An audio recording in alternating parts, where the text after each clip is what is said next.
Alright guys, we are now going to work on homework 2-4, solving equations with variables on each side. Now I know you guys have been working hard on this the past week, but I just wanted to refresh your memory a little bit. Not only that, go over a problem with some fractions in here and show you how to type them in properly on your calculator.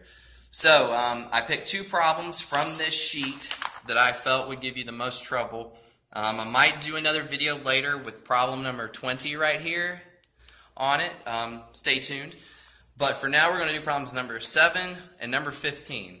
Now with number 7, we're going to read this problem as 3 times negative 2 minus 3x. Well, again, we have a number beside parentheses and stuff inside the parentheses that we cannot combine, meaning this is a negative 2 with no x and a negative 3 with an x. We cannot combine them, so what we need to do here is the distributive property, which I refer to as the Angry Bird effect. Why do I do that? Because we have to take this 3 and multiply it by every single thing inside those parentheses.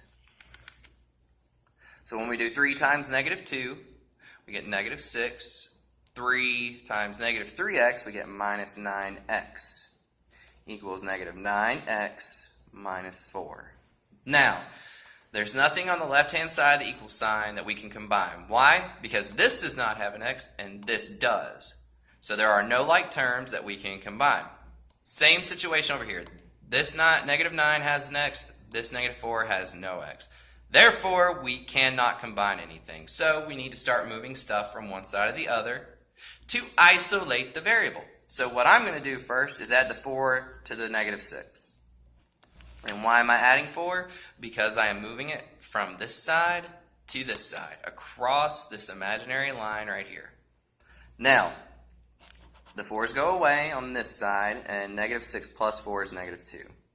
We bring down our negative 9x, and then bring down this negative 9x. So now, to get the variables on one side together, we need to add 9x. Why? Because we are moving it from this side of the equal sign to the other. Well, negative 9x plus 9x is 0. And because the variable becomes a 0, your answer here is no solution. Now, I just want to clarify something with you guys real quick. Let's say, just for example, this didn't come from this problem, but let's say your answer here, not your answer, but your problem was negative 4 minus 9x equals 5x minus 4. Well, let's add the 4 to both sides. And this is just a comparison and something I am clarifying for you guys. You get 0 minus 9x equals 5x. Let's change that to a plus, I'm sorry. We're going to subtract 9x to both sides to get the x's on one side. We bring down our 0 and we get negative 4x. 0 equals negative 4x. Now, the reason why this is no solution is because your variable became 0. Now, over here we have a number that represents our variable, which is negative 4. You can divide this number into 0 and you're going to get 0.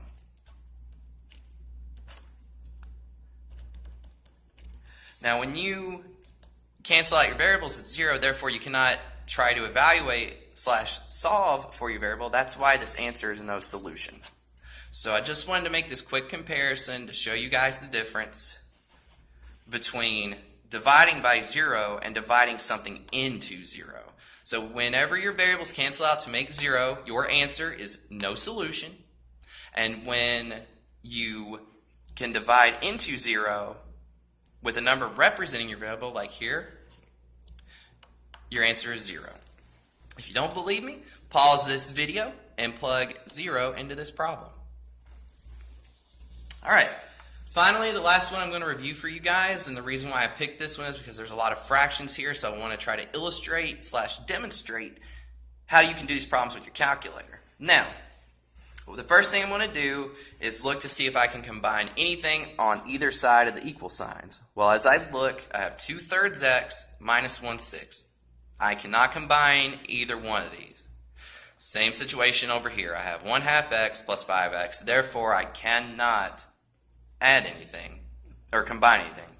So what I'm going to do first is I'm going to get my variables on one side. So I'm going to subtract 1/2 x to 2/3 x. This goes away. And now, in your calculator, what you would do, hopefully you guys can see that, parenthesis 2 divided by 3, close your parenthesis, minus parenthesis 1 divided by 2. It comes out as a decimal. Well, guess what? We don't like decimals. So what you would do is hit math, enter, enter. Get the fraction of 1/6. So you would leave it as 1/6x minus 1/6 equals 5/6.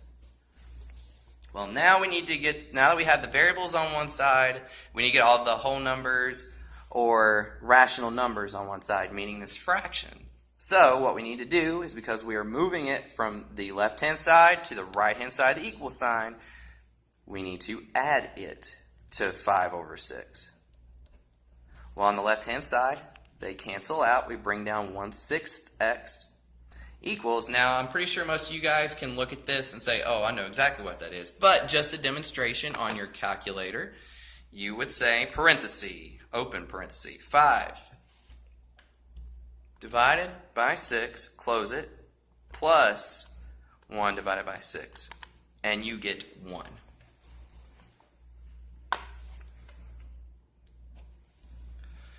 Now I'm going to show you two ways you can do this problem to solve for the variable.